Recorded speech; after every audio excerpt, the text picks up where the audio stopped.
દક્ષિણ ગુજરાતના ખેડૂતો સિંગલ ફેઝ વીજળીના અભાવે પરેશાન છે। ખેડૂત આગેવાન જયેશ દેલાડે જણાવ્યું છે કે ડીજીવીસીએલ દક્ષિણ ગુજરાતમાં સિંગલ ફેઝ વીજળી ન આપતા અન્યાય થાય છે।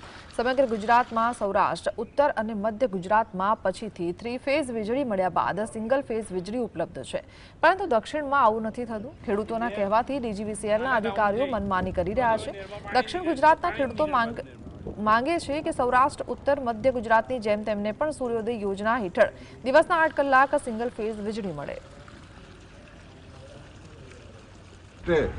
જે રીતે સિંગલ ફેઝ વીજળી સમગ્ર ગુજરાતમાં સૌરાષ્ટ્રમાં આવે છે, ઉત્તર ગુજરાતમાં આવે છે, મધ્ય ગુજરાતમાં આવે છે, માટે દક્ષિણ ગુજરાતમાં નથી આપવાને કારણે ખાસ કરીને ઠંડીની સિઝન હોય, ઉનાળાની સિઝન હોય અને ખાસ કરીને જ્યારે જંગલી જાનવરનો પણ ત્રાસ હોય એટલે સ્વાભાવિક સિંગલ ફેઝ વીજળી આપવામાં આવે તો એક બલ્બ સળગાવીને પોતાની ખેતરની રખેવાળી કરી શકે।